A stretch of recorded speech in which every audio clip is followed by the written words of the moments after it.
Hello? If you can hear this, stay on the line. I don't know how long this'll last. Could cut out any second, but I'll do my best to hold it together. I rerouted the signal for the old AM tower by Millie Silo. Doubt the feds even remember that thing still works. Got maybe 50 minutes before they trace it. If I talk too fast, I'm sorry. If I ramble, I'm even sorrier. But I need you to hear me. Someone needs to hear me. Name's Billy Cotter. Born and raised right here in Thin Creek County. Probably doesn't mean much to you. Hell, most maps don't even bother marking us. Town signs are rusted out, and half the time they spell it Thin Creole instead of Creek. No one fixes them. Folks just call it the Creek. Anyway, before I tell you the rest, you ought to know a little about me. If I'm going to talk into this void and hope someone's out there, might as well let you know who you're listening to. I'm 42. Lived on Sycamore Road my whole life. Green porch, busted satellite dish that never worked. I fix tractors mostly. Some cars, sure, but tractors more. That's what people around here need. Machines that'll run through cornfields longer than the men who drive them.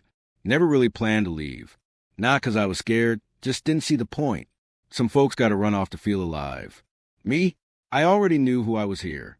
I knew the rhythm of this place. I liked it.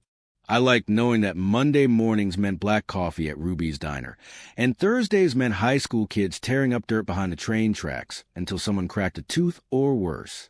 Mom died 6 years back. Liver failure. Dad went the year after. Not from any sickness. Something else. Something deeper. The kind of emptiness no pill or prayer can fix. After that, it was just me in the house. Kept the lawn trimmed. Kept the front painted. I went to church sometimes. Mostly went to church for the pancakes. After, not the sermon. Folks around here ain't bad, but they ain't exactly good either. Mostly, they just are. You know the type, the kind that shakes your hand without meaning it. Asks how you're doing, but hopes you say fine so they can keep walking. I didn't mind. You get used to it. After a while, it's like background noise. I had a dog once. Miller. Big, lazy mutt. More bark than brains. Got hit out on the old service road near the West Cornfield. That was back in 2018. Never got another. Felt wrong somehow. Like I'd be patching up a part of the house that wasn't meant to be fixed. I guess what I'm trying to say is I ain't special. I'm no hero. Not some whistleblower from a movie. Just a guy. A guy who lived in a town that's been dying longer than it's been alive and mostly kept to himself. And maybe that's the strangest part. 'Cause if I noticed something was off, then it had to be real damn off. It all started with that damn hole in Jameson's yard. Now, when I say yard, don't go picturing some neat little patch of grass behind a picket fence. Jameson's place sits past the grain elevator, where the land dips low and the trees knot together like they're whispering secrets. His yard is more gravel and weeds than anything else, scattered with rusted junk. Old tires, busted tools, half a tractor that hadn't run since Bush was president. Jameson lived alone mostly. Had a brother, Clay, but he wasn't around much. I still remember the day it showed up. Couldn't tell you the exact date.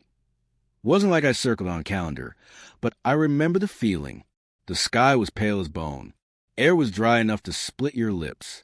I was out there helping Jameson move some old metal sheets from the shed when I saw it. A hole, just sitting there in the ground, round, maybe 15, 17 feet across. Perfect edges. No loose dirt around it. No signs anything had been dug up. Just this clean, black circle, like the earth had been sucker punched straight through.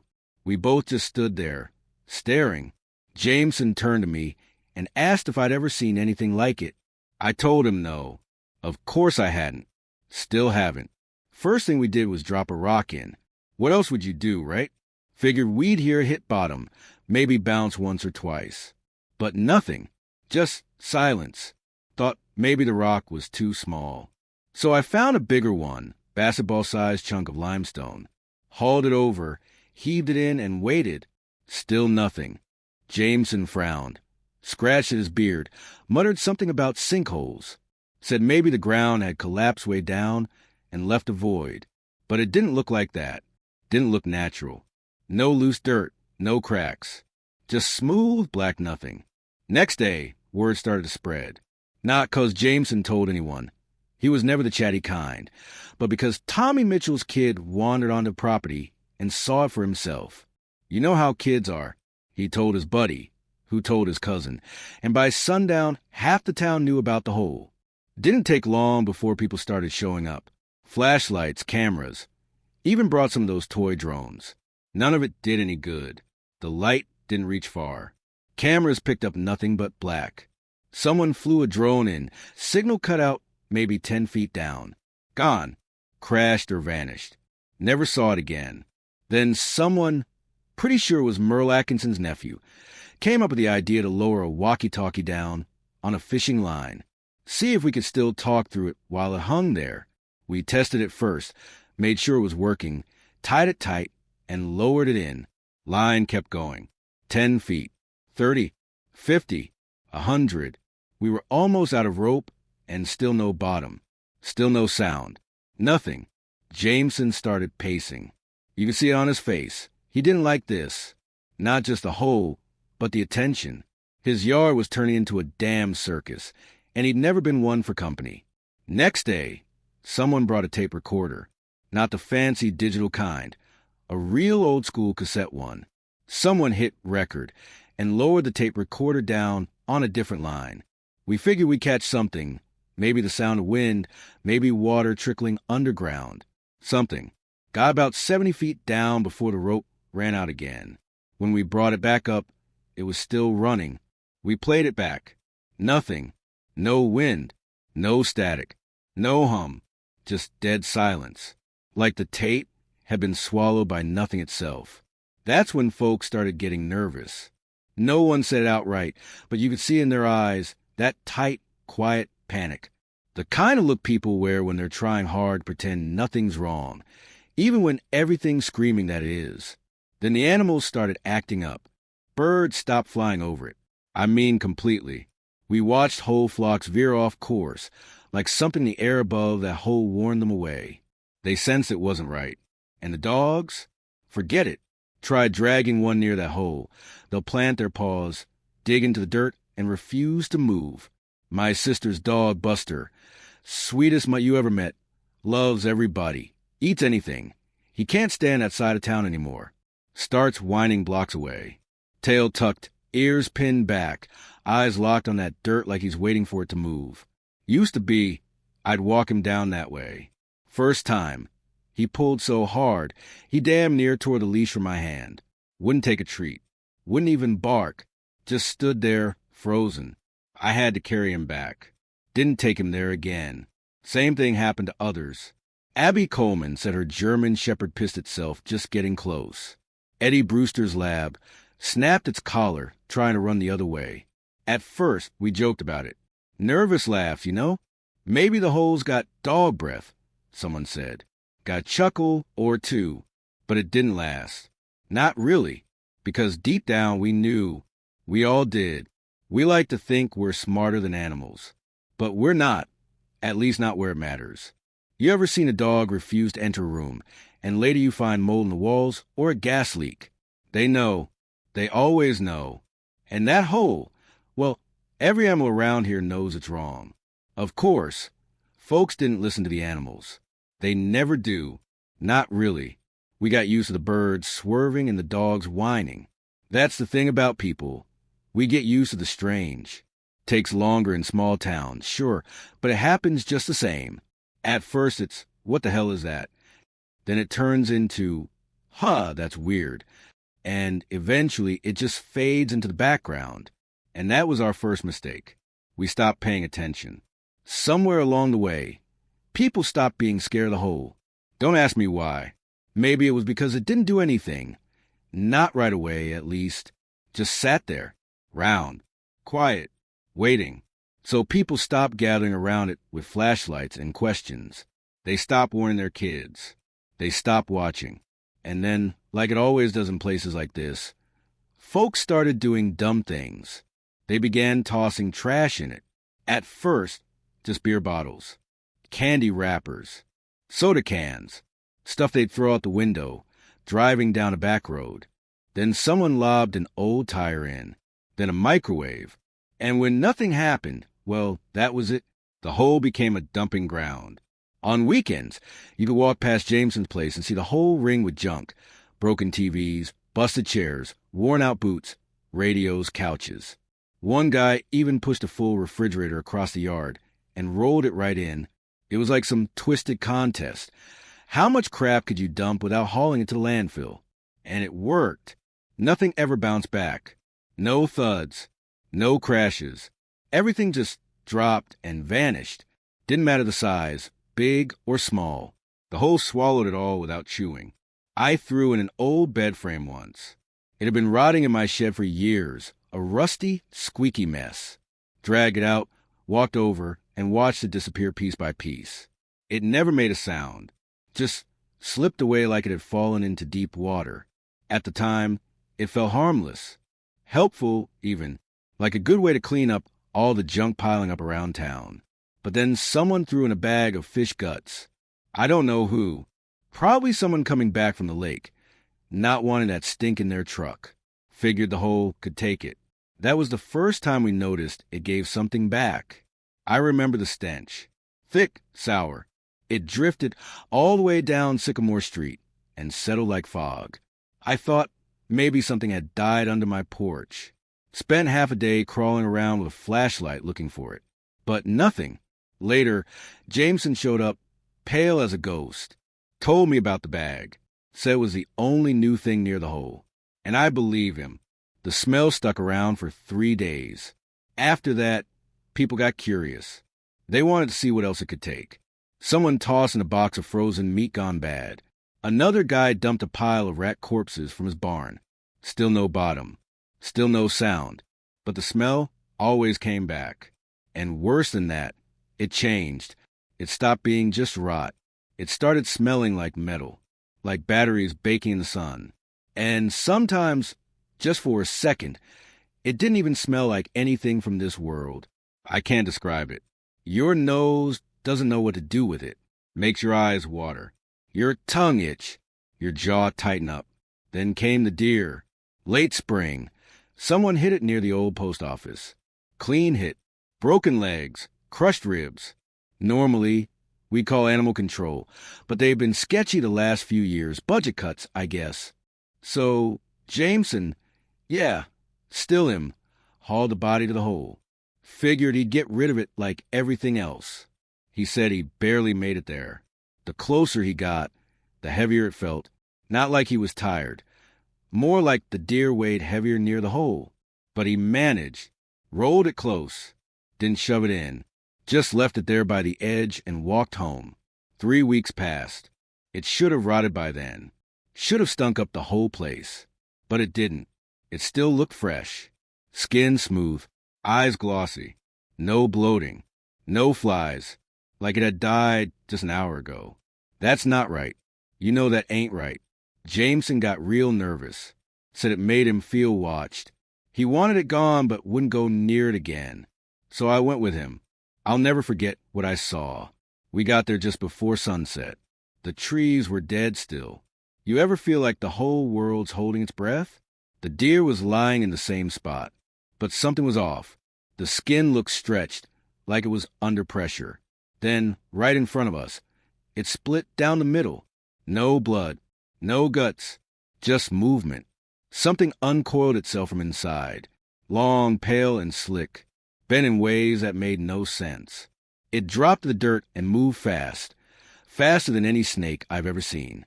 It was a centipede. At least, that's the closest word I've got for it. But bigger. Way bigger. The size of a house cat. Too many legs and a mouth that opened sideways. It didn't look at us. Just slipped into the tall grass and vanished. We didn't say a word on the walk home. The next day, the town held a meeting. First one in years. Folks argued, shouted, pointed fingers. Eventually the HOA stepped in. Said enough was enough. No more throwing anything in. Not trash, not food, and definitely nothing living or dead. Signs went up. Warnings. Fines. The works. Didn't matter. You know how people are. They still dump stuff in. Just do it at night now. Quiet. Quick. No one talks about it. But we all know, some mornings, you drive past a hole and see fresh tire tracks. Smell something weird. Hear something skitter through the grass when there's nothing there.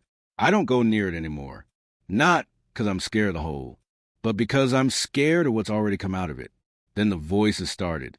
It was a woman first. Old Miss Darlene lives by the grain silos. She showed up at my door one morning, face pale as flour, hands shaking. Said she heard her brother's voice. Said it was coming from the hole. Now, her brother Clyde died 5 years ago. Heart gave out on the church steps.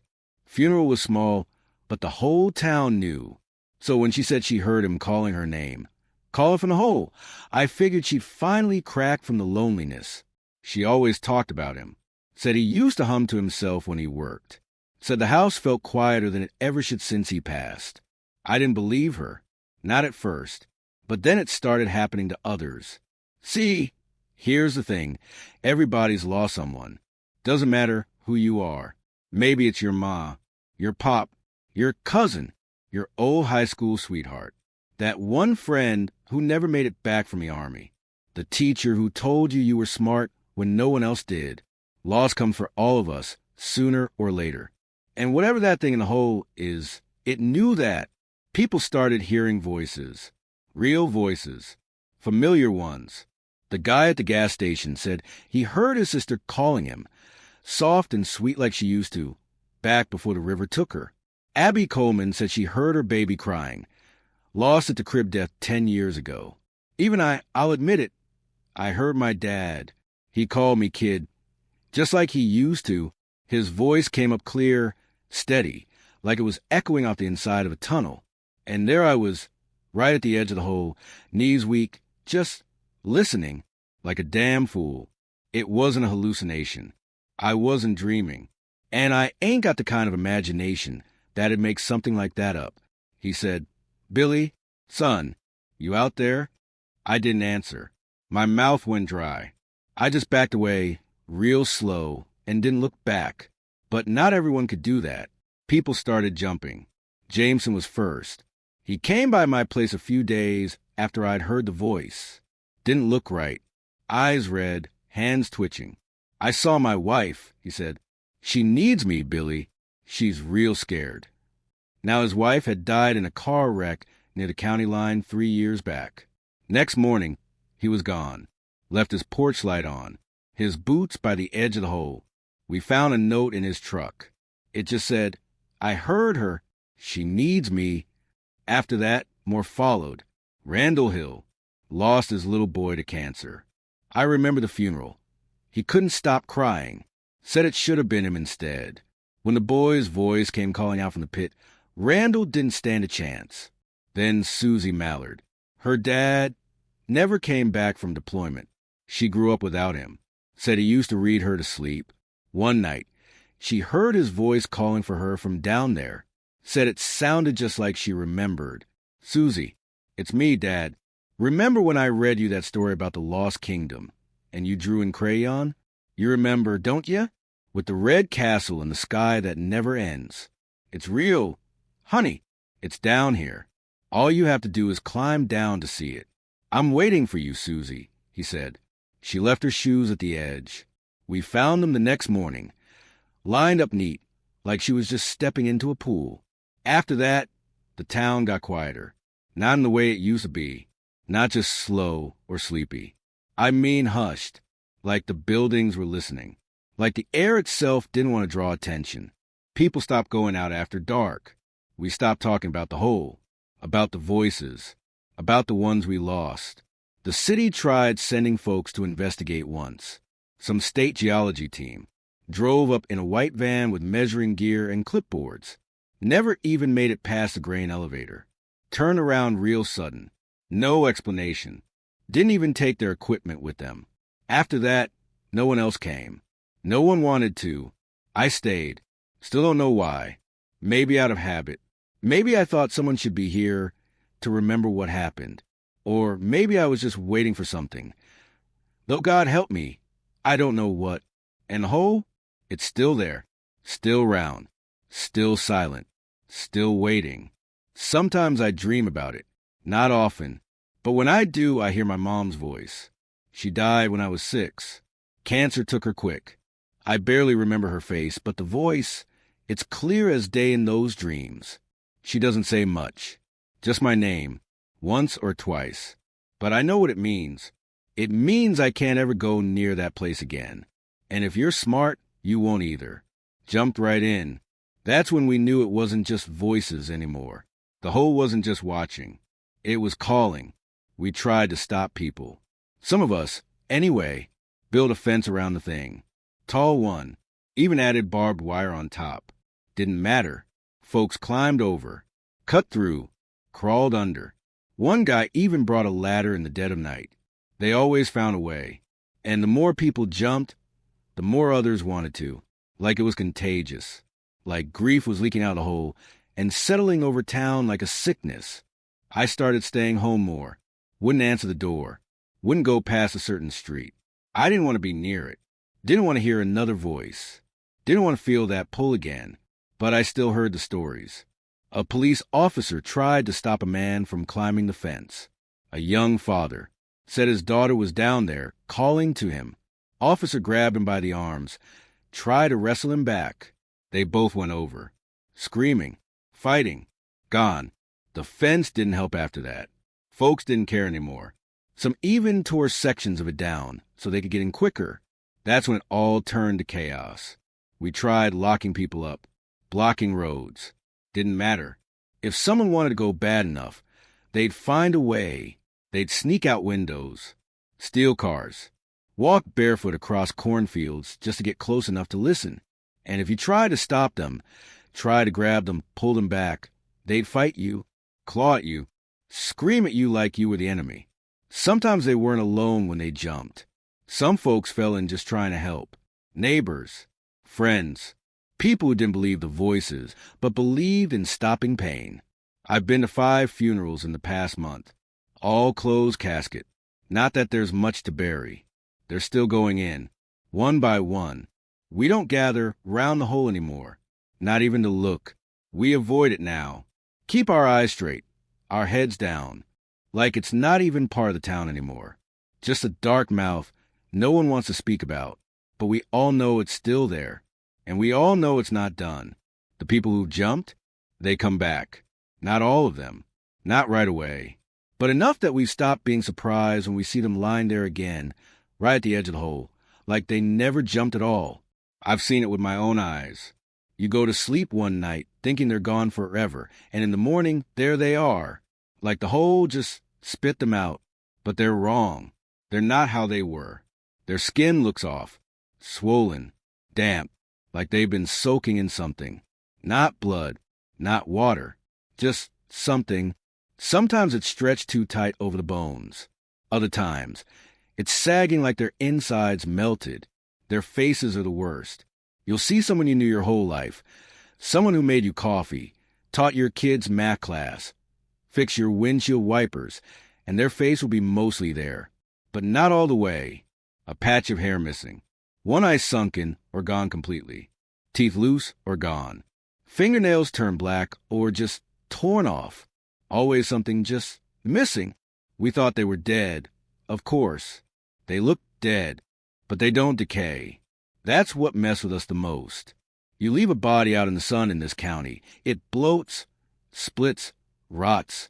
Always has. Not these ones. We left them for days, weeks. Not even a fly would land on them. They just stay. Same bloated shape. Same twisted arms. Same skin that looks too smooth in one place and torn in another.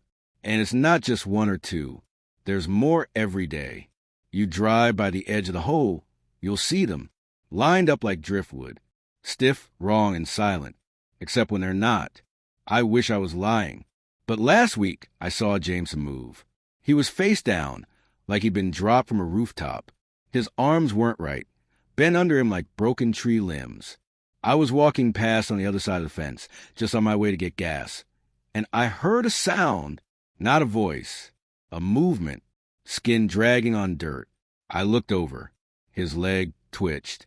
Didn't kick, didn't spasm, just twitched, like something inside him was adjusting, getting ready. What could I do? I ran. Haven't gone that close since. And now we're all hearing it. Not just the voices anymore. There's motion. Sometimes you wake up to find one of them a little closer than they were before. Like they crawl while you were sleeping. Like they're figuring it out. The hole brings them back. Sure. But not whole. But not empty either. It's like something borrowed their shape and forgot how to finish the job.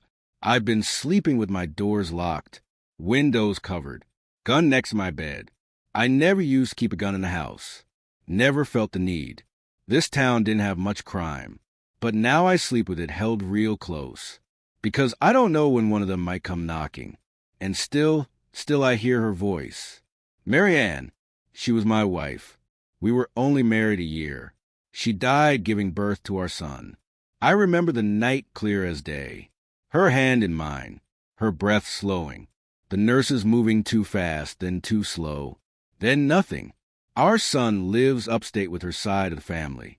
Grew up healthy, far away from all this. I send him cards on his birthday, and he calls sometimes.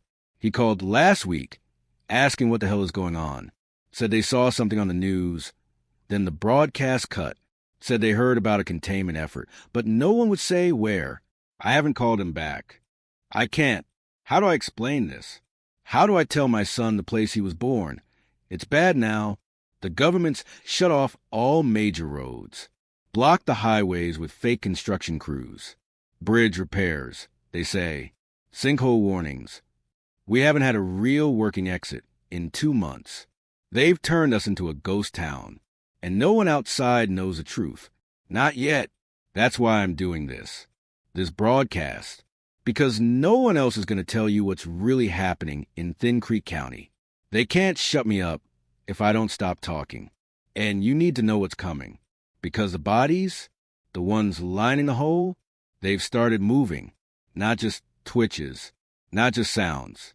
Moving. I saw Randall's corpse stand up. I was at the diner.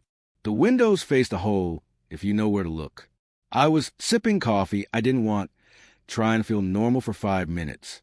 And I saw him, not standing tall, not running, just slowly rising up, like a puppet being pulled by strings. His skin looked like wax paper, his eye sockets hollow. But he turned toward the town. He faced us. And I knew right then, this was just the beginning. These things, they're not our neighbors anymore. They're not family. They're not the people we lost. But people still keep going toward the hole. Keep listening. Keep believing. But I don't. If you're listening to this, if somehow this broadcast reached your car, your house, your phone, I need you to hear me. Stay away from Thin Creek County. Don't come looking. Don't try to help. Just stay away. If you're still listening, then thank you. I don't know how far this signal's reached. I don't even know if it's gotten past the ridge. But if it did, if it made it out, then I've done what I came here to do. You've heard the stories now. All of it. The hole in Jameson's yard. The voices calling to us. The people jumping in. The bodies that came back wrong. The dead that won't stay down. The government blockades. The quiet panic building in every street and alley of this place. That's Thin Creek County now. That's what we've become. You know, I've been talking into this mic like it was my last chance to scream. But now that the signal's almost tapped, I'm starting to realize something. Maybe this isn't just our story anymore. Maybe this isn't just about one town in the middle of nowhere. Because I've been listening. When I can't sleep, and that's most nights, I turn the dial all the way down the AM band. Past the static. Past the Spanish news and gospel sermons and talk shows from 50 miles out. Sometimes I hear things, voices, cracks in other transmissions, fragments of words that don't belong on the air. I heard someone mention a sinkhole in Kentucky, a weird one, swallowed a whole playground. Heard a trucker talk about something he saw in Nevada, a round opening in the dirt that wasn't there the day before. He swore he heard a baby crying inside it, said it sounded just like his daughter, who died last year. Then there was a college kid on a call-in show out of Wyoming said his roommate vanished after standing near a hole behind their dorm. Campus sealed it up, told them not to talk about it. I don't think it's just us anymore. I think these holes, are appearing in other places. Quiet places, forgotten places, places like ours, where people don't ask too many questions, where folks disappear all the time and nobody outside cares enough to wonder why. And they all start the same. Small, quiet, easy to ignore, until it's too late. You've heard what happened when we stopped paying attention. You've heard what happened when we threw in our junk, then our dead, then ourselves. You've heard how it calls to us, and how it never gives anything back the way it took it.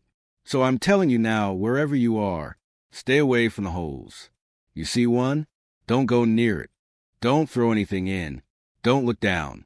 Don't listen. Especially don't listen. They sound like the people we miss most. They sound perfect, but it's not them. It's never been them. I haven't heard from my son in days. Maybe they've cut off the phones. Maybe he gave up trying. Maybe I won't hear from him again. But I don't want him to come here. Not ever. Tell someone, anyone, if you believe even a sliver of this, get the word out. Burn a CD of this broadcast. Copy it down. Send it on the internet, if you still can. I don't care how. Just don't keep it to yourself. Because I won't be able to talk much longer. I know they're coming for me. The feds. The ones in black trucks, with clean boots and no names. They've been shutting people up, one by one. Anyone who speaks about the outbreak, anyone who mentions what's really happening in Thin Creek, they vanish. They say they're containing it. They say they're protecting us. But I know what they're really afraid of. They're not afraid we'll panic. They're afraid we'll believe each other. And if I go missing, if the signal cuts off and you never hear from me again, it won't be because I gave up. It won't be because I jumped. So remember what I told you. Remember Thin Creek. Remember it all started with one hole in the ground. Just one. And if you ever see one, no matter where you are, run. Good luck out there. And whatever you do, stay away from the holes.